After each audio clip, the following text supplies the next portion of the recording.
everybody, and welcome to the first episode of the VAR You Serious podcast. My name is Dylan. This is my dad, Mike, and we are a father-son duo trying to bring real, authentic football and soccer content to the internet here. I think we're trying to get away from all the traditional media and other podcasts out there on the market. But yeah, Dad, go ahead and introduce yourself.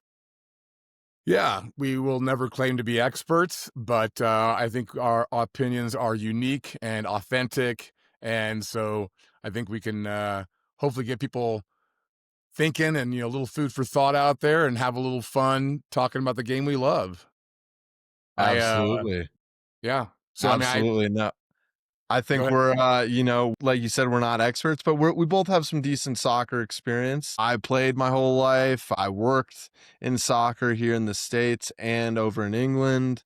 And yeah, I think been ingrained in the sport since I was a kid. And Dad, you've also done quite a few things in soccer as well. Yeah, I grew up playing soccer, have coached for 20 years, and so and been a fan for a very long time of various teams. So yeah, I think this is going to be fun. Let's get to it. Yeah, let's get right into it. We're gonna have different segments every week, trying to keep things fresh and different. And like we said, not the most experienced opinions, but we'll give our opinions and we'll see how things go. So the first thing we wanted to get into, we're going to call it one big thing. And it's just a big thing that we want to bring up from the world of football and kind of what's been going on and what's relevant to us as fans. And the main thing I wanted to bring to the table here, Dad, is kind of a funny moment. German legend, Bayern Munich legend, Thomas Muller, now a Vancouver Whitecap here in Canada, actually. He was in a press conference earlier this week and mistakenly told people that Tristan Blackmon, Mistakenly. well, mistakenly, sure.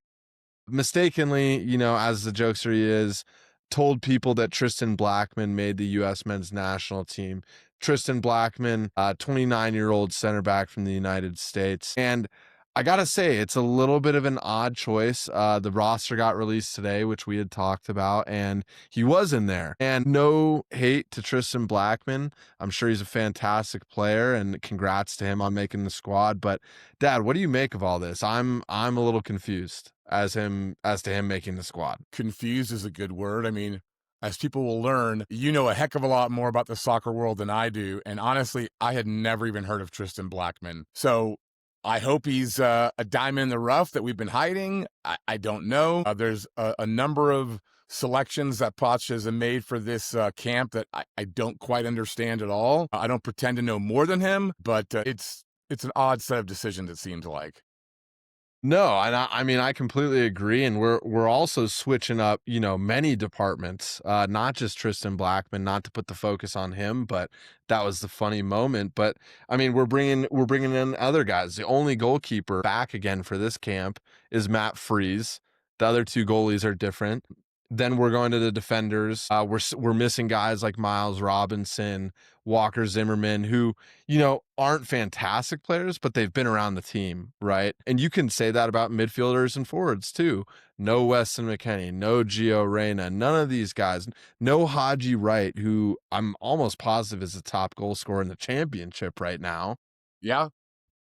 But I think there's pros and cons. Josh Sargent back in the squad, and I don't know what your take is on it, Dad. And like you said, you may not know all these players, but it seems like a lot of mixing up to do 9 months out from the World Cup. It is strange. Obviously, we live in Colorado, so we get to see Zach Steffen play with the Rapids, and he's done quite well. He missed the Gold Cup because of injury. Since he's gotten back, I feel like he's played quite well. Feels like he should have had a call up. And the fact that he's not there at all, there must be something going on. I don't know. I don't like it. I mean, Matt Freese was fine this summer, but he's not the answer for next summer. I do like that Josh Sargent has been called up, just been sort of waiting, like this kid scores goals. Haji Wright, but yeah, I mean, I'm confused. And it feels like the wrong time, less than a year, the wrong time to experiment. And it feels like he still is experimenting. I don't know. And I mean, I hate to do that too, because, I'm sure these players are all deserving. I'm sure they've all been playing well in their respective leagues, and they probably all do deserve a call up to some standard. But at this point, we have such a mark to make in 2026. It's such a big moment in U.S. soccer history, hosting the World Cup again. And to be honest with you, Dad, I think we just need guys like Weston McKennie. We need guys like Gio Reyna, guys that haven't been playing a lot, but get them back in the squad. Those guys know each other. They've been to a World Cup together now. They understand what it takes, and I think you need that experience at this point. And I will give Pochettino praise. He has brought back guys like Serginho Dest and Christian Pulisic who are in that mold. But why didn't we bring them all back? We need all of those guys going into 26. I don't think this is a time to be making transition calls and bringing in new faces to test things out. We don't have time to do that. As much as I also like some of these other picks. Yeah, I don't know what I don't know. Like, Poch might have inside information about some of these players that we don't understand. And I certainly don't expect him to come out and explain it all like he had to do this summer with the Gold Cup stuff. But it is confusing. I'm hoping if it's not going to be this September camp, the October camp better be, as much as possible, barring injury, the team we think is going to be playing next summer. I'm excited. We're going to go check out the game between the U.S. and Australia here in Denver. I hope that's essentially our squad for next summer, or 95% of it, but I'm not going to hold my breath. And I think you're completely right. And it's funny saying all this with the USMNT social media channels posting no more friendlies, almost a hype video for next summer. And it seems like Pochettino's 100% treating them as friendlies in games that don't really matter with these squad selections. I mean, you're also talking guys like Folarin Balogun, who at the time was a huge coup for the U.S. to get him over to play for us. He only got added today to the squad because Brian White of the Whitecaps is injured. And we're talking about a guy that's played for Arsenal and Monaco, Champions League teams, getting added in late because an MLS player was hurt. And I don't want to throw more shade on the MLS players. I think they are more competitive than they used to be. We're talking guys we're missing out on here who are ready for prime time, right? As we like to say here in Colorado, prime time, right? We know all about it. And I think there's guys who are ready for it that aren't in this squad, which is just frustrating. Well, we'll find out soon enough, right? We got a couple of friendlies coming up in early September. Maybe Poch knows something we don't know. I would not doubt that, but I'm, we'll see. We'll see. I think it's one big thing, like we said, that maybe only Poch knows, and that's our one big thing is I think just the U.S. men's national team going into this next year, and the United States in general in a really interesting spot for this World Cup. So going to be interesting to kind of keep tabs on that and keep bringing it back week on week to chat more about it. But something else we kind of wanted to get into is getting away from the national team side of things. Is we're back into club football. We're all happy about it, and with that, some big upsets, some big underdog stories already, Dad. And I know you and I have been debating about them all week and talking about them. This is it. This is the segment I'm most excited about. Underdog of the week. If you don't mind, I'm going to go first here. Yeah. I think you've got some great, choices as well, but this, I got to make sure I can pronounce this correctly. Kairat Almaty from Kazakhstan. Yes. Beats Celtic in a Champions League qualifier. Like, that's crazy. I mean, I love that. I love seeing that kind of thing. Kazakhstan, most people probably haven't even heard of the country, let alone the team. I think you were giving me a little bit of a geography lesson. They're like all the way to the east, almost to China or something you were saying? Yes. Yeah, they're all the way to China, surprisingly, and right on the border there. And they are a UEFA country, Kazakhstan, because of how far west the country stretches. Almost, I think its westernmost border is almost in line with Turkey. Another UEFA country. Yeah, it's massive. So Funny enough, not the same population wise, but similar to the US, a large country that's probably growing in football expectation for the players it produces. And But dad, I think one, do they even have any players? Like, is this a bunch of like, Sunday leaguers? Like, who are these guys? Do they have anybody that we even know? I mean, and I think that's a great point too, and not to call these guys Sunday leaguers either, I mean, these guys just made the Champions League.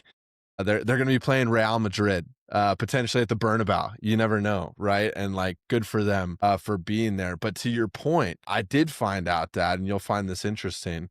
Chelsea, buying every player on the planet, supposedly. There is a 17-year-old striker, Dastan, I believe I'm pronouncing it That's easy correctly. for you to say. I'm trying my best pronouncing it, but he is already off to a killer start here in 2025.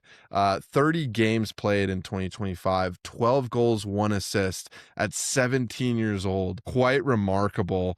And that's including 3 goals and assists in Champions League qualifiers. Now, we don't know what this kid's going to become, but Chelsea supposedly already have the rights to him, already bought him and loaned him back to his hometown club, Kairat, for this next season as he's still so young. But Of course, it's Chelsea. Like, of right? If you're course, gonna guess which major club in the world owns this kid, of course it's Chelsea. They own what, 100 players? More? I don't even know. yeah, exactly. And I think there's nothing surprising about Chelsea owning Mr. Dastan, but clearly quite a talent. And I'm jealous at the fact that Chelsea has him. And I think, hopefully he goes on to have a great career. But I'm hoping he enjoys this moment with his hometown team here, making the Champions League. What an accomplishment. That's so cool, especially leading his team at 17 years old to the promised land, really. I don't Yeah. think anyone would have expected it. So great shout there, Dad. I think that's an amazing choice for underdog of the All right. week. Who is your underdog of the week? My underdog of the week. Yeah, let's go flip the switch a little bit here. Quick shout out. Today it happened. Grimsby Town, EFL League 2 club, beating Manchester United 12-11 on penalties, Dad. I know we were talking about this game today. What do you think? Insane, right? I mean, Insane. 12-11 on PKs. I know there's folks out there who just don't like that PKs decide these things, but you got to decide it somehow. And that's amazing. So, honorable mention, shout out for them. Honorable mention. And hey, wanted to mention as well, they were 2-0 up in this game, held on strong. And Man United did not put out an easy lineup. We're talking 50 million pound players in the starting 11 when Grimsby's whole team supposedly costs 3 million pounds. Just unbelievable. Will definitely go down as one of the greatest upsets in the modern era. So good for Grimsby Town. They are not my selection for this week, but had to shout them out for that match today. Going into my next pick, though, have to talk about Cremonese. Dad, have you ever heard of Cremonese? It sounds like some kind of dish, some kind of food. Well, unfortunately, not a dish of food. I know we're both foodies, but they are a newly promoted team to Serie A this year. Came up from Serie B, quite a small town and club in Italy. And first match away at the San Siro against AC Milan. I mean, you couldn't ask for really a harder fixture to start the season. I'm sure they were all nervous, but they clearly did not show it. Cremonese walking away with a 2-1 result at the San Siro to start the season off, shocking the home supporters. And not to mention, Dad, I think I sent you the video. The winning goal was an overhead kick. Unbelievable, unbelievable scenes. I'm sure something Cremonese fans won't forget the rest of their lives. Well, no, they won't. And that kid who scored that winning goal, I mean, he's going to eat for free the rest of his life, right? Or at least in Exactly. that Hopefully town. good Italian food too. Yeah, absolutely. No, it's just so cool to see these teams come out of nowhere and shock these giants. I mean, Celtic, who Kairat beat, and then AC Milan. We're talking giants of European football who have won the biggest trophies and done the biggest things. And for these teams to come in and show them up is what the game's all about. And I think really why this is your favorite segment we're really getting into here, Dad. Yeah, It's good stuff, and I think we're a little spoiled this week with the underdog victories we've already had, but I imagine we'll have, a handful every week, and so let's keep doing it, man. It's good stuff. It's fun. And we'll keep rolling with it, and excited to see what comes the rest of the season. But some teams that are not underdogs that we do need to talk about, Arsenal and Liverpool. They're playing this weekend. They're playing Sunday at Anfield. Early title deciding game. What a game this is going to be, first of all. I know we're both excited to watch it. Yeah, I'd like to start out with an excuse if Arsenal doesn't win, no Saka. Yep. So, I hate to make it out to be such an important game, only week 3, but, we know it is. I could say, "Hey, let's just go up there," and I say "we" because Dylan and I are Arsenal fans, and, like, go up there, grab a draw, grab a point, head back to London. But, we've got that depth this year that we have not had for a long time. So how are you feeling about it, buddy? I mean, I'm feeling good, Dad. As much as I agree with you, no Saka is a huge loss. Potential for no Odegaard as well. Depends on his fitness going into it with that shoulder knock this past weekend. But besides all that, to your point, we got the depth now. Andrea Berta, amazing job bringing in so many good signings. Most recently as you got Gyökeres up top. You have Zubamendi in midfield, who's been a revelation that I don't think people are realizing. And then we have a backup for Saka now. We have Madueke, who I think people have hated on plenty going into the season, but has the talent to be a really good player. And I don't know if you agree with that, but I think he does. He does, and I'll tell you, we were talking about the game, well, last week, and when he moved to the right side later in the game, Madueke, he looked pretty dang good. And He so looks more comfortable, that's for sure. he did, and you could tell that he was more in his comfort zone. So while I, of course, would prefer to have Saka out there, I feel good about Madueke if he's out there. I think he'll, do just fine for us. And I think, we have plenty of options to support him, come in for him if need be. Nwaneri did a job out there last season. We still have Trossard. We still have Martinelli. I mean, it's that depth we've been talking about. It's there now. And then now you add Eze to the mix. I mean, you're talking one of the most exciting players in the Premier League the past couple of years, leading Crystal Palace to trophies last year and this year. To add him to the mix is unbelievable, and a childhood Arsenal fan at that. So I am stoked to see him in action, hopefully this weekend as well. It'll be a good one. I mean, do we want to do predictions? Are we doing that on this I show? Do we mean, want I to shy I think away we from that? should. I think we should, but I wanted to quickly switch it back over to Liverpool. I don't think it's fair for us to just talk about the Arsenal side of things. I know you've at Absolutely. least been paying attention. Early game of the season contender for Liverpool on Monday. Maybe not from their perspective because, wow, did they look awful. I think there's only a couple guys that can hang their heads high, and that's maybe Van Dijk and maybe Szoboszlai for them on the Yeah. defensive side of things, holding strong. But Newcastle with 10 men looked 10 times the team they did and scored 2 goals against them with 10 men to tie that matchup. And if it wasn't for the brilliant one-time finish of 16-year-old Rio for Liverpool, we'd be talking about a generational result for Newcastle coming back right there. But how are you feeling about Liverpool, Dad? It's been an interesting couple games into the season for them. Yeah, I mean, everyone's finding their way, to be honest, at this point. It's early in the season. And that's why my expectations for the game in general are like, it's hard to tell, third week how much we're going to get. Liverpool, a lot of good purchases this summer. Their defense looks suspect. I have to imagine at this point that they're just thinking they're going to outscore everybody, right? Like, yeah, we might give up more goals this year, but we're just going to outscore you. I mean, Ekitike, Florian Wirtz, star players we're talking about here coming in. Well, and as long as you have Mo Salah, you can breathe easily, or Absolutely. easier than most teams. Yeah. So they're going to be a dang good team this year. I know a lot of people are picking them to win the Premier League, and that's fine. Hard to say that they shouldn't be the favorite. They won last year, made a lot of good signings. So, but that defense, I want to see what that defense looks like against a team like Arsenal this weekend. Yeah, and I mean, no doubt talking about their attack against our defense as well.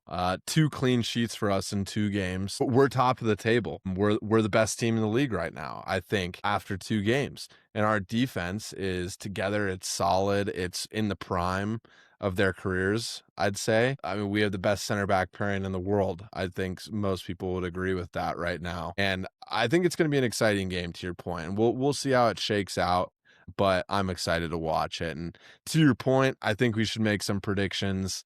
Why not? Arsenal historically do not play well at Anfield, but let's hear what you think, Dad. Well, if I recall correctly, didn't we get a point up there last season? And Yep. so Yeah. I'm Yeah. gonna We go. got a I'm point there gonna. last year. Yeah. We So have not I'm lost gonna. to a big 6 side, I believe, in the last 3 seasons. Correct. That is true. So I'm gonna do the safe pick, I guess, and just go with another draw. I'm gonna say 2-2 draw. I like it. I like it. I think both teams getting on the score sheets probably pretty likely, but I'm going to go for, it probably sounds biased, but I'm going to go for the out there pick. I don't think Liverpool get themselves up for this game. I think Arsenal is going to win 1-0. I think it's going to be United all over again. I think Liverpool is going to be all over us and they're going to be, hounding that goal, trying to score on us. But the brilliance of David Raya early this season, the brilliance of our defense, I think is going to hold strong. I think we're going to stun Anfield on the weekend and finally win there for the first time in who knows how long. I think it's possible. And I'll give a shot. I'll say Gyökeres is going to score again, maybe flick his hair a little bit in the camera again for everyone. Got to do it. Yeah. Well, we just lost all the Liverpool fans with those predictions, but we'll see. If they had Isak before this game was happening, I think we'd be a little bit more worried. But not to say they're not going to be good, but I think Arsenal's defense is something Liverpool hasn't seen yet this season, and I'm excited. And Liverpool's defense, like we said, has looked shaky. So, All right. What is our next segment, sir? well, I was gonna say great predictions there from both of us, and I think, you know, kind of going off of that, it is interesting to go into the fact of fandom and why everyone's here, as we restart this Premier League season, why you and I are here, Dad, and, supporting the team that we do because we support a big team. We're from the US. It's what we know, and we've supported them for 15 years now. But you think about some of these other teams, especially some of your friends' teams like Everton and, I guess just different teams in general that maybe don't win things all the time. They're big clubs, but don't win things all the time. And what do you think they look forward to going into the season? Well, if we're just going to be honest for a minute, if we're going to pump up Arsenal, let's be honest. It's been a while since we've won a good trophy. So just want to throw that out Yeah. there. But, obviously having Arsenal having been second the last 3 seasons, we're in it for this idea of winning the Prem, Champions League, so on and so forth. And yeah, I mean, I do wonder what it's like, like my buddy Brian, who's a fan of Everton, like trying to avoid relegation the last few years. And that's a proud club that's done well over the decades and usually top half of the table. And, I I was mean, that's a asking him, title-winning club. Title-winning club yeah, too. Don't yeah. forget that. They've won Division 1 before. They've done things in the past. It's a huge club. Yeah, and I think, everyone has just different expectations. I mean, for me, I'm not sure how much I would enjoy it, but like, he wants to obviously not be in the relegation zone or anywhere near it and would like to get in the top half of the table. And to me, great, hope it happens. That new stadium is legit that Everton now has, but I don't know how much fun that is. Socially, it's probably fun, like hanging out, drinking beers with friends, celebrating the small things, but that only goes so far, at least for me. What about Well, you? yeah. I mean, I think I agree with you to an extent, but I think you kind of hit the nail on the head. It's about more than the football on the pitch for most of these teams. It's about the community, the family, the friends that encapsulate it. And I mean, Brian is a great example. I mean, we all, we live out here in Denver, but Brian has relatives that were Everton supporters as well. His grandpa, I believe, supported Everton his whole life. He's from Liverpool. Yeah. Yeah, supported the club his whole life. It's what his family is founded on. And we may not have that as Arsenal supporters not being from London. We have ties with the Kroenke family here in Colorado, and we like the Rapids, but it's not the same. I don't have a group of guys I go to the game with every week or go to the pub to watch with every week. It's our bond, and I think that's why we love it. I think that's a great point to bring up too, right? I think it's more than just soccer. Sometimes it's relationships, it's people too that are behind the sport. And I think you see that with small clubs, even like Brighton and Bournemouth, who never dreamed of being in the Premier League, or Leicester, who never dreamed of winning the Premier League. And to have those memories with their people, I think is unmatched, Yeah, don't bring up Leicester. Soft, Sore point. subject. Yeah, sore subject for sure 10 years ago. I mean, I suppose I get it to some extent. The Rapids, they've won one championship this year. That what are they, in 8th or ninth at this point right now? I mean, I guess I get it, but and obviously if your family is an Everton fan or a Liverpool fan or whatever it might be, you don't go against that, right? I mean, I guess you can, and I'm not saying don't be loyal and give up on your team, but boy, it's got to be rough. Like, let's face it, winning's fun. And if you're not doing a lot of winning, that quality time better be worth it with your buddies. Otherwise, I don't know what it's like. So I'm sure right now we're frustrating and angering some folks out there in the bottom half of the table. And we'd love to hear from them and let us know what we're missing, because I'm sure we are missing something. Yeah, that's a road that would be tough to go down.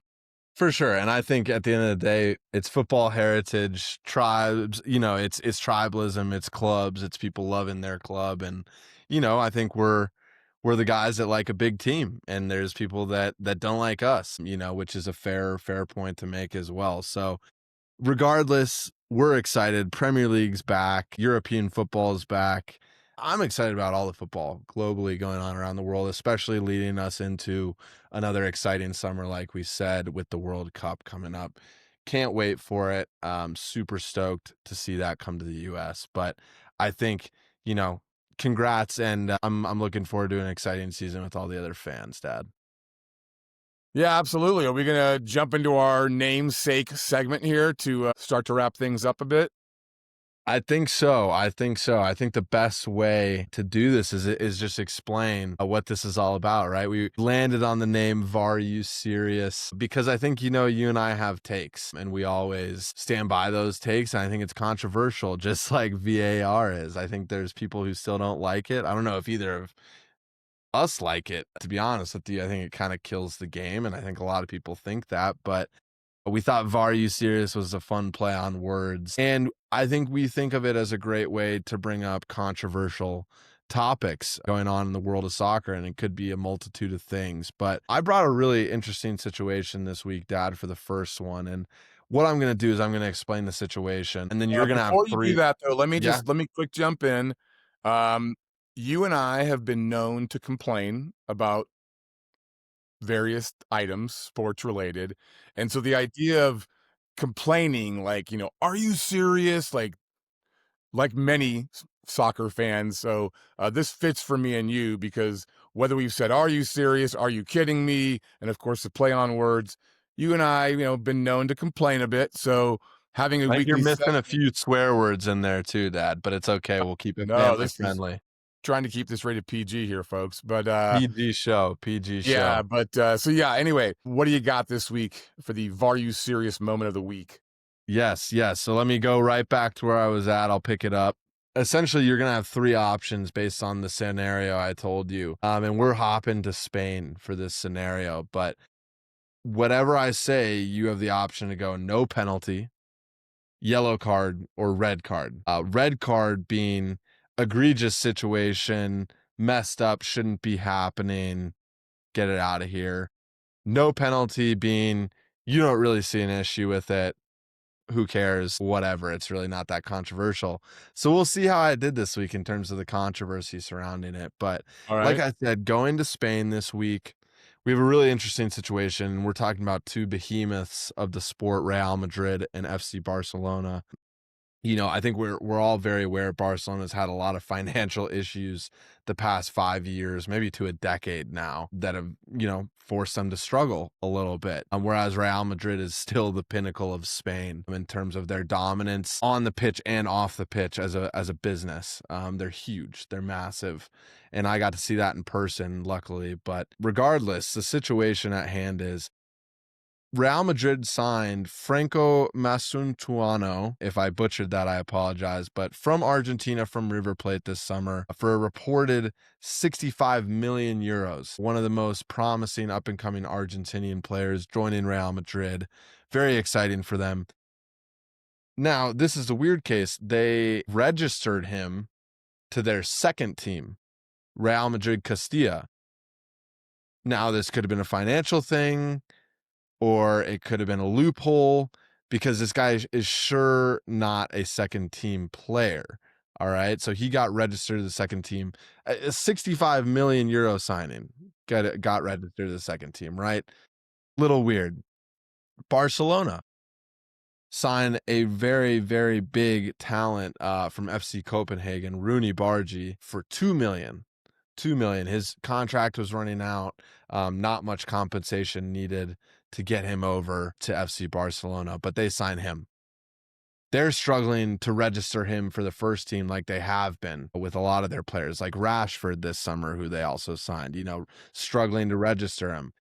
FC Barcelona fans were pissed this weekend when they see Franco Masuntuano playing for Real Madrid's first team in La Liga, while they still can't register Rooney Bargi to even get minutes off the bench. And when you look at the disparity in money, it's quite the situation. So, Dad, Are You Serious right here, I think, is very valid, because what is going on with that situation? What's going on with the La Liga? Well, I mean, Barcelona, as you alluded to, they've had financial problems for a while. And so my first reaction is kind of like they deserve whatever they get because they've gotten themselves into this mess. Real Madrid, clearly a little sleight of hand here with, the second level team, Castilla. I don't like that either. That's sketchy to me. But then again, let's face it, this is the world of soccer. And I think there's a lot more teams out there, more and more teams trying to do this, owning various teams in various leagues and kind of pulling these stunts to take advantage. You mentioned loopholes, whatever. The whole thing just feels just creepy to me. Like, this is not how it should be from a soccer. Not to mention, we're talking about, I'm pretty sure, two teenagers caught in the middle of this situation. Wow. Which makes it even 10 times weirder to be arguing over that, or to even have it be an issue, Yeah. I don't know if I can give this a red card, just because I'm not surprised by this kind of story these days. I sort of expect to hear them more often than we used to. So I think I'm going to throw up a yellow card this week on this one. Clearly, it's a problem, and not just for La Liga, but around the world. Premier League, even smaller leagues. This kind of stuff is happening everywhere. And, kind of quickly going back to our last segment about, fans of certain teams, smaller teams, who, what do they have to look forward to, whatever. Well, when you get these big teams like Real Madrid and Barcelona, or at least trying to game the system, once again, it's probably the smaller teams that get the most hurt. Like, Barcelona is going to be fine, right? Yeah. They're going to figure this out. They're going to be Been. fine. I'm not going to lose any sleep over this for them. But yeah, I think I'm, for this week with this particular situation, I'm going yellow card. And I like the yellow card. I think it's the right choice in this scenario. And like you said, Barcelona is going to be fine. Real Madrid is more than fine. They're a corporation. They're both corporations before anything. And I think, they're, like you said, they're taking advantage of the system and they're making it work. They're making it work for them. And, Barcelona's somehow still been able to sign players regardless with all their financial issues, with somehow no money. So we'll never really know what's going on fully in the world of soccer. But hey, that's why you and I are here to express our most authentic, genuine opinions about the sport and how we feel about it, because that's what fandom is, to our point. Hey, before we wrap it up here, right, because we're kind of heading towards the finish line, I Yeah. got a kind of surprise question for you that we have not planned. So I kind of want to throw this out to you, see how you Yeah. react. We'll All just right, go let's from hear there. it. But obviously, we're not flying over to England this weekend for the big game at Anfield. But if you were able to go, Mm. what Arsenal fan, celebrity fan, would you go to the game with, and why? Ooh. If you could sit side by side during the game, which Arsenal legend or fan or whatever would you? Are we going legend or like celebrity fan here? I think that's a Either or, you pick. It's week 1 ooh. here. You do what you want. Ooh. Okay, I think that's really tough. You know what? And I'll make it even better. I'll give you two answers, one celebrity and then one legend I like of it. Arsenal. So Go if I were celebrity going with first. celebrity, Celebrity first. we're going Idris Elba, known Arsenal supporter. I think the guy's a legend, obviously, in the acting scene. Also a DJ. Not many people know, but also a DJ. And I like his music. He has a good time.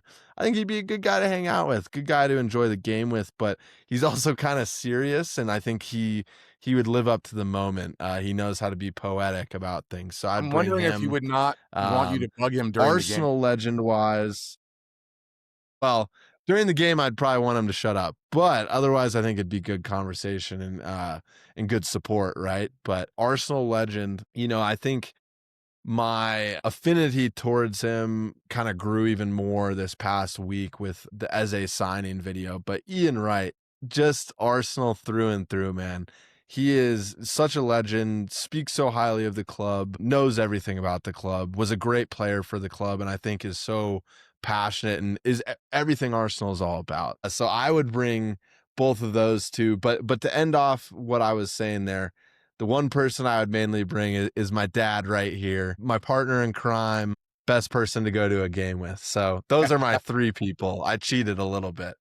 That's okay. I'm happy to have you do that. Appreciate that, buddy. Yeah, we've been to games over in England. We've been to the Emirates and never been to Anfield. Maybe one day.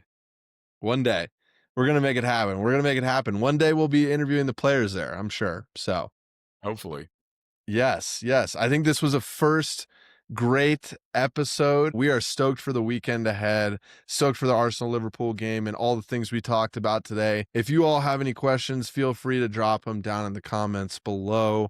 Additionally, please like, comment, subscribe. We would love the support. Would love for you guys to engage with us and even have you guys on. If you have an opinion that you want to talk about with us, we'd love to chat with you about it. So we really appreciate it. Thank you for watching the first episode. Dad, anything else from you? Loved it, man. We've been talking about this for a while.